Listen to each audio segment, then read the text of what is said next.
You know, I need something like that. So even if my jokes just fall totally flat, you know, I love how people. I don't know. Somebody just looked up. You didn't mean to look up, but on my screen, Molly, I'm actually right above you. So it's kind of like the beginning of the Brady Bunch, where people are like looking. If everybody just looks left and right and up right now, oh yeah, that's awesome. Good. Satisfy my old school urges. All right, let's look at the top hat question then. There's a story. Oh, hey, I met Alice. I met Alice, the housekeeper, the maid or whatever. I met her at church because she's an Episcopalian, and when I was a kid, when I was in grade school, she came to visit famous Episcopalians, and I was an altar boy back then, believe it or not, for many years. All right, well, let's look at this here. Top hat questions. Okay, let's go birth order here. Oh, this is pretty, I like this. This is pretty split up, but sort of split up. I mean, it gets to a certain point and then it's not. Okay, so we had 92 people reveal their birth order. First child, firstborn, 31 folks out of 92. Middle child, 23, hanging tough. And the baby. I'm not probably supposed to call you the baby though, right? Like, but we're just gonna be real here. And the baby comes in at 34. So we've got a lot of firsts, a lot of babies, just and about 10 less as far as middle childs, and only children crushing it with the rest. I'm gonna add me to that list. So now there's 5 of us.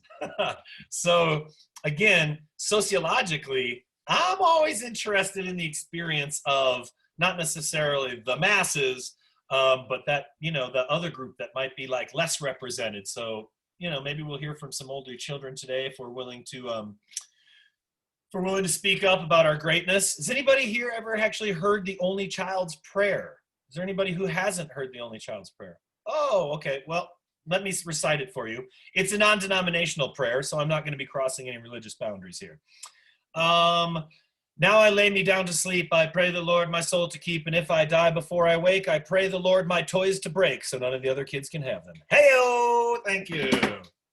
That's for all my only children out there, right? I know, that was better than the last one, right? Okay, so birth order. So, like, we've got this birth order. Let's not get quite into the how his birth order made an impact. I won't read that yet. But what is the expectations, or what are the expectations for your birth order? So tell us what that might be. Only, middle, baby, first, and what kind of were your family's expectations for your role as first, or whatever that might be? What do you think? Let's get into it. So I'm the oldest out of 2. Okay. And my mom is also the oldest out of her siblings as well. And so the big thing in our family was, if you were the oldest child, you were kind of the one to look up to. So you had to be the one to behave. You had to be the one that wasn't the rowdy one running around restaurants or anything. I mean, you were the one that, like, the bar was set for to be way up here. And then that bar just kind of dropped as the sibling came in. That's an awesome ending sentence. And then for everybody else, the bar's just dropping steadily. As a fellow oldest, I can relate. That is definitely the experience I've had. I was told when we had kids and they were like little tiny babies, I was told that that here's how you measure each kid with a pacifier. You know what a nook is? A binky, a baba, right? Here's what I was told. For the first one, you wash it off. Hits the ground, you wash it off, sterilize it, give it back to the kid. The second one, you pick it up and dust it off. The third one, you just let them pick it up and figure it out on their own. Mouthful of dirt. That's just based on pacifier rules. Could be different. All right, so who else here? What was the expectation of your role? I see I'm older quite a bit than my brother and sister. Took care of them a lot. Changed diapers and take them to school. Yeah, that's a pretty big age gap for sure. If you can change your brother and sister's diapers successfully, awesome. First child's always a guinea pig. First child, also known as the guinea pig. Yeah, I can see that. I can see that as a parent. Okay, good. Who else? What are the expectations for? We've got two olders or two firsts now. What do you think? What's the expectation for your order, no matter what that order is? I'm a second of 4 kids, and like I think as a middle child in my family, the role is just like be under the radar, don't get in trouble. Like you just kind of Your did middle? your thing. Yeah. Okay. Shake your head yes if under the radar seems to be an accurate phrase for middle. No, okay, all right. So I see yes and no. So here, I want to hear Abby. What's telling me about that? I saw you shaking your head. Not for you, anyway. Um, but I have heard that under the radar business before. I mean, I'm not the middle, but my brother was like definitely pushing the limits on everything possible. So I feel like Is in he my middle? family, what? You're first, I'm the baby. or you're the baby, or the three Yeah, of so you? I was like, I got everything easy. It was all like, my parents were already like tired, so they were just like, whatever. It's my parents are already tired. Um, so so the middle child for you was like break all the rules and freak them out. Yeah, it was like the first one's like the angel, the second one is like the one that tests all the limits, and the third is kind of like the combo, I think, because like you Right. learn from both. Right. And if we get into fourth down territory, fourth down, if we get into fourth child territory, what then? Is it just kind of like a handshake and like a certificate that says we're your parents, but do this on your own? Or I don't know. Maybe somebody here is like a fifth or sixth child and is going to chime in too. All right. Tell us about your expectations for your birth order. What was that? How is that different? Because some people here come from a family like I do, only child, one person in the house. Get all the love, get all the trouble. But there's people here that maybe come from families bigger than 6. I mean, I can't even wrap my head around anything, bigger than a couple. But what do you think? What's your personal experience? I can't speak for being in a big family because it's just me and my brother, but I actually nannied for a really big family, and it was like a very vast age difference. Like the oldest child was actually older than me.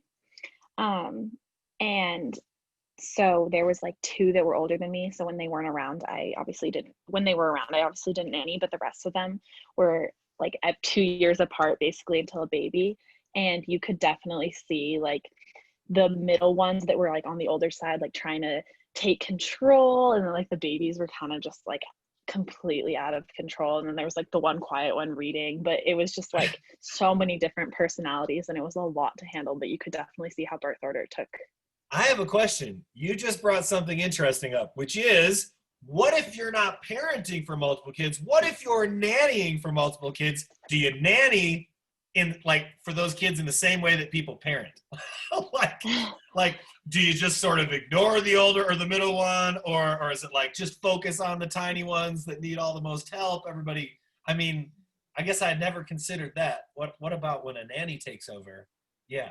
I've nannied for a few different families, and personally, I always focus on the younger one because they seem to be the most troublesome, at least in the families that I've worked with. But yeah, definitely when they get to be like old enough where they can like brush their own teeth and like make their own after school snack and do their homework and sit down quietly, I'm just kind of like, by then I'm just like, oh yeah, you do your thing, like hope school is good. All right, good. Who else? What do you think? What do you think? Well, I can't speak to like 6 and over, but I am the oldest of 5 kids. So where I come from, like the town I live in, we still get looks when all of us are walking down the street, like the 7 of us.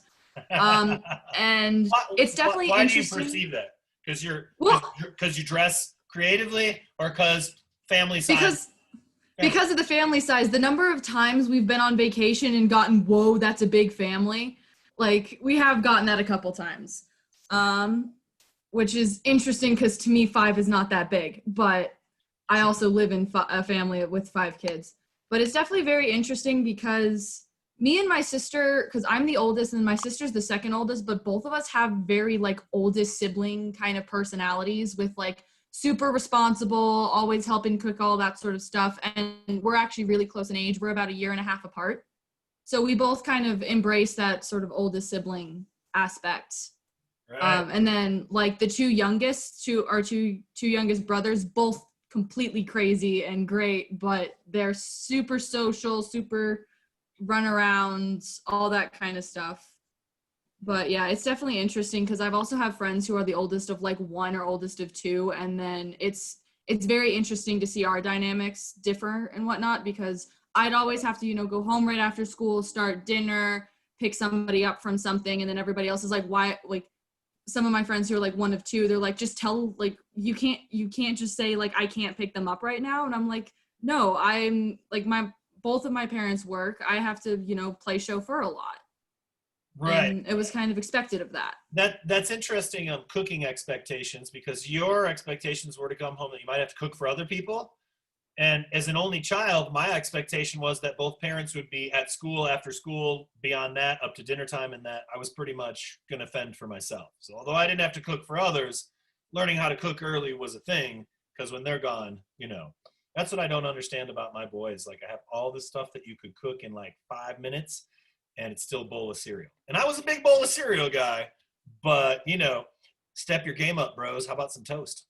Check it. You can only imagine if I was your dad. I'm just in the other room, and I watch somebody grab another bowl of cereal, and I'm like, bro, step up your game to toast.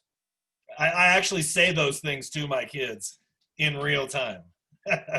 All right. Who else? How about only children in here? Are there any onlys that showed up to the meeting, or did we have more important stuff to do? Well, I'm not an only child, but I do have a pretty unique situation.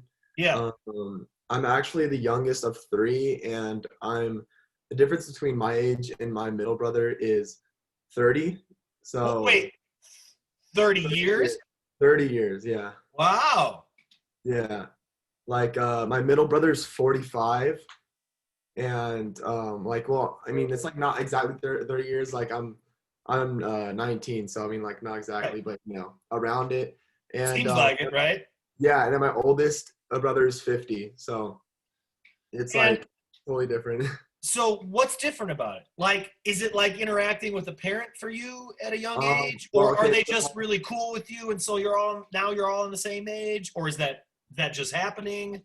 Like at first, like they kind of were just like a second parent to me, like both of them, because like they kind of like treated me like that, where like they would just like take care of me and do these things that my parents would do. Right. And now they're kind of like my brothers, and we do a lot of stuff together. We go like off-roading, and we go golfing and stuff like that, and we do all these things together. But the expectation between me and them, like they didn't graduate high school, so nothing, like they didn't really like go to where I'm right now. So like they just worked, and now like my parents expected me to be like graduate college, get a really good job. Like I'm supposed to like be like pride and joy of the family. So Isn't that interesting? You know, and we were talking about that before, I guess, as far as the school thing. Like, did your parents not go to school, and so you got to go? Or like, my parents were teachers, so there was no choice, you got to go, you know? Or was it like, so it's always interesting to me. And then to not have two older brothers or siblings go to school or attend college and then be that one, right? Yeah. So now you've moved from like the last born baby thing to like, now all the expectations may be on you as if you were an only, or something like that. Wow. See, this is why I love sociology, because everybody's experiences are so awesome because they're so different, you know? True. Good. Yeah, what else? Who else? How else has birth order impacted your life? I've got a list here. I could look at a couple of these, but I'd rather hear from you. What do you think? I wanted to go next. Yeah, go ahead. So my situation's similar to his. I have two older sisters, well, half sisters, because we have the same dad but different moms. It always seemed like I was the only child, because like I don't know, they weren't good kids. They like got into trouble, got in fights. My second oldest joined a gang. They did drugs and all that. So yeah, and then they ended up running away from home, and like they're just not in a good place in life right now. Right. And right now my oldest lives with her mom, and then my second oldest is like roaming the streets. So like it's always been like I've only been the only child, because I'm like, I'm the good child. I'm the only one that went to college, finished high school, did all that. So there were kind of a lot of expectations put on me, but Yeah. But my parents also weren't that strict with me because, especially my dad, because he's already dealt with my sisters. Because maybe So- that didn't work the first time around. Yeah. I mean, but obviously, right? That's the funny thing being a parent is that people tell you things like, ha ha ha, get some sleep now because you'll be sleepless. And they don't really tell you, like, you're going to go crazy because you will be getting no sleep. And they don't really say things like that. So it's interesting to me if parents have a big gap between kids, what they might do differently that when you can look at a human being that's already 18, 19, 20, or 30 years old and be like, yeah, I might if I had another shot, try some things differently. Because as being a parent, one thing that I understand now that you probably don't if you're not a parent would be you are really just everything's on the fly. And as much as you might not want to be your parents, the stuff that I consider myself super elevated consciousness level, highly educated, and the stuff that comes out of my mouth at times is no different than what my dad used to say to me word for word, embarrassingly, and no different than I think what his dad probably said to him. And I'll say it and then I'll be like, oh my, I'll even apologize in real time. You know what, boys? I did mean that, but it sounds awful. So I sort of take it back, but it's hilarious because I'll still talk to my dad and he still says things the same way and stuff. The generational gap. We'll talk about our parents and the generational gap between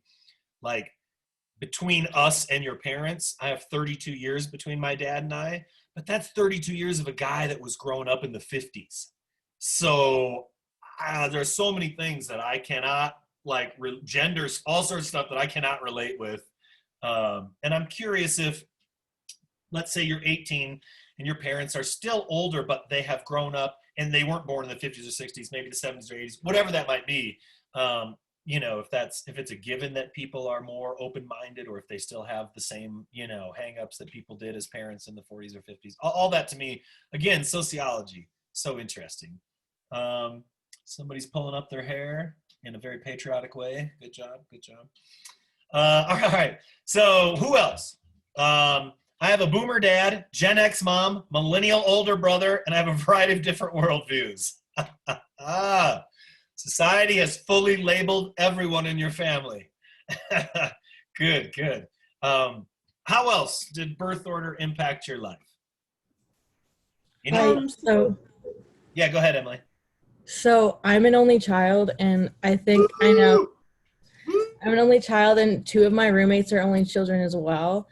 And how's that work out? Yes. I know. It's all I think the biggest thing we all took from it was that we're all very independent. Mm-hmm. And we cook by ourselves, we clean by ourselves, we do everything for ourselves. And so I think that's the biggest thing we all took from that. Yeah. You know what? I could do quarantine standing on my head 10 times in a row. Right? See this? Oh, yeah. Emily's, we're peeps, man. She's my peeps. Not an issue for and why is that? Because so often, right? When you're growing up, it's now go do something. Yeah. Because my parents weren't always going to sit down and play with me, so you have to entertain yourself. So it was funny because we're months into this, and Julie's like, how are you doing so good? And I'm like, I could keep going. I don't even care. Yeah. I don't have to leave my farm now. I might like that even better. Just, I'm a sociologist, but also I can hang here in a tiny space and I'm good. Yeah. Those are cool skills too, because I think people think certain things about only children. We're spoiled, right? I think that's the first thing people think about only children. But I've watched the two of my sons fight over one potato chip to the death almost. And I never did that as an only child. That sounds kind of more spoiled to watch two people want to kill each other over a Cheeto, in my opinion. but I get it. I'm an only child, so there's multiple ways to look at things. But, yeah, I always hear my friends talk about their siblings and how they fight, and I'm like, God, I don't have to deal with that. That sucks. Julie is my partner, and she's there's four of them, and they're all 5 years apart. So she's 15 years from the older brother, no relationship. Older sister of 5 years, just hateful to everybody, no relationship. younger sister used to narc her out all the time on everything, starting to have a relationship.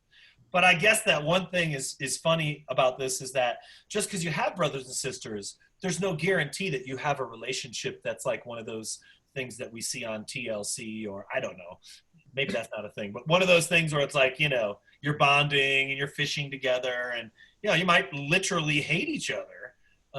So there's no guarantee, because I would always, you know, I would have rather, I think, grown up with a sibling now, not when I was little, but now I'm like, yeah, that would be cool, you know. But I also think people who are only children might have a few more friends, meaning close friends, because we don't have siblings that we're close to. So I find the way that only children make friends is a bit deeper on some levels, you know. Hi, Jason. My boyfriend wanted me to let you know he is a big fan of the Bears. So am I, of this class. Did you see the comment on one of the videos last week? What school do you teach at? I really enjoy watching or learning sociology. Like, just like, I put these videos up for like my students, but it never crossed my mind that somebody might be out there like just wanting to learn Soc in a way that's not horribly boring. Again, segue back to my YouTube stardom in a couple years here. Younger brother is one of my best friends. Yep. Well, good. Tell your boyfriend if he's a good dude. I love him too. I'll give him a big hug, real hug. Well, not right now, a virtual hug. But even in virtual hug, I won't give him the man hug. We know what the man hug is. I already told you about that, right? That's the handshake with the barrier between us and the super heavy back pat, like I'm trying to kill you, but really I'm just showing affection for you, but in the most masculine way that I possibly can by almost beating you up. That one, you know, give him just a regular hug from me. All right. Only child, agree to how we make different relationships. Also, my parents are divorced, so meant that I got to have 2 birthdays. I will say that's not so bad about being an only child. I went through the Star Wars and G.I. Joe and all that, and I was well taken care of, I guess, to say the least. My younger brother and I are also best friends, 2 years younger. All right. How many people here are best friends with your sibling? And is that sibling same gender, different gender? I guess I could say who's best friends with their sibling. I guess I could also say who just hates you. Yeah, you're thinking of your brother or your sister right now, and you're like, hate him. What do you think? Personally for me, sorry guys, hi. Hey. Personally for me, so my brother and I, we're only 10 months apart. So we're 10 months apart, and so like we're really close with each other because like all we have, like we just grow up with each other all the time and be around each other, and like we share friends. We do like all the same things, like so it's pretty cool because like we like oh, you want to go hang out, we can like just do that. Oh, that's awesome. Good. Same, Jason. I give 2 of every holiday. Some of the child. My sisters aren't really around. Sister and I are very close. I beat up my brother for a Cheeto straight up. Awesome. Being the middle child. Okay, so being the middle child, you take a lot of crap. Let me look at this list here. How did birth order make an impact in your life? Oldest, had to parent my siblings, meaning, being the middle child means you are the best child. There we go, got a little bit of middle child pride going on. I have a lot of freedom, my parents trust me more. I feel like a role model, experimental child. It has allowed me to learn from my families. My parents are easier on me, more responsible for my brother, living that middle child life. Awesome. Zion, is that you making toast? Yeah. What's one advantage or disadvantage you have because of you're the younger brother? The disadvantage is, and he said this without skipping a beat, is that he has to share a PS4. All right. Hey, poke your head around the corner. Thanks, Z. All right. Well, having to share a PS4. Right on. That's straight out of the mouth of a 12-year-old. I love his hair. Everybody, he's just got ginormous hair no matter what. Some people are blessed with ginormous hair no matter what. And then you talk to the people that have like big curly hair, you know, amazing. And you're like, wow, I wish my hair was like that. And they're like, yeah, no, that sucks. It's a big pain. So, you know, some people want one thing, can't have it, get the other, whatever. Sad days. Oh, shoot. I still have hair, so I haven't shaved my head yet. But if I do start to get a bald spot, I'm going all the way. I'm not going to try and ride that one out, either or. Commit. I'm going to commit. That's what I do. All right. Anything else with birth order? I mean, anybody not like their birth order?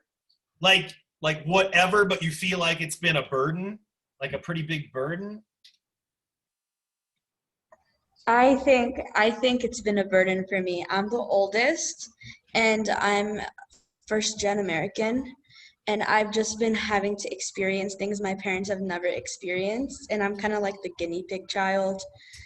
So it's just really frustrating when I feel like I'm doing something wrong, because it's like, oh, now I'm going to make my siblings be able to do all those things wrong, or now that everything's going to have to pass by. So I also think my siblings are really lucky, because I get put in these situations where my parents don't know what to do. So now all my siblings have a bunch of leniency when I had to struggle to get to that point to begin with. Okay, so see, look, here's what I love about life. And here's why I love sociology. Why would anybody want to take the diversity out of life? Because all of these answers are so very interesting that's what crushes me with efforts to be everybody, be the same, and that's all we value. To me, this is awesome because you've got something we haven't even talked about, which is your parents aren't from here, but you are, or you're the first child that they're parenting here. Totally different set of cultural expectations. So do they, because parents just kind of go with what they know, do they parent your other siblings now with more of this culture's expectations? Are you between both worlds? No? Yeah, I think they've, after going through me and seeing kind of the way I kind of rebelled on some of the traditional things or the things that they wanted me to partake in, they've definitely taken a step back and is more parenting my siblings with this culture now. I just remember wanting a cell phone for the longest time, and my parents said, you're not getting a phone until you get to high school. So I got it my first day of freshman year, and now my 8-year-old sister has a phone, and I'm like, Mom, what the heck? And she's like, well, we're in America, things change. So, I don't I'm know. sure you're just all the time you're like, My siblings are really lucky to have me. I tell them that all the time because they wouldn't be able to do anything. Oh my gosh, that's too good and awesome. Yep, that's why I also love the people in the social department. The best part about life is the diversity, how different everybody is, and how awesome everybody's experiences are. I cannot get enough of that. That's why I love it when people participate in class. So definitely. If this is a class that you might have more discussion than other classes, maybe it's not. Maybe you're just talking about the same in all classes. But for us, I know that that's sort of what we get to because of sociology. But that's why I love teaching Soc. Being the baby is the best. You always get advice from your older siblings. Parents are tired now. Look, that's a real factor. That is a real factor. I'll tell you. Just do they have it? Do they have it in them anymore to lay down the law or whatever that might be? Can I say the best part is I never had an annoying little sibling because I was the annoying little sibling. I thought my gap between sister was big 5 years after hearing someone with 30 years, right? So I bet we've discussed something this morning that is not what you've experienced in your family. The awesome glow of an only child in your presence, things like that. All right. I tell my siblings to figure it out. No free advice. Yeah. I mean, there's so many approaches. That's so many approaches. I can't say whether I would do that or not to an older or younger sibling because I can only imagine. So anyway, fantastic. All right. Well, I can't think of anything else for today. I opened up some more questions. Let's get into chapter 5, and I'm going to pick a chapter 5 topic. Just to talk about a little more specifically, as I'm going to start to do that. Even if I don't cover a whole chapter, I'll take something out like primary and secondary groups, or especially with deviance. We're going to get down and talk a lot about deviance, like I said. I believe that's chapter 6, but my wardrobe changes throughout that chapter. Yeah, well, you'll get to it. You'll get to it anyway after chapter 5. So, all right. Any last questions from anybody in here?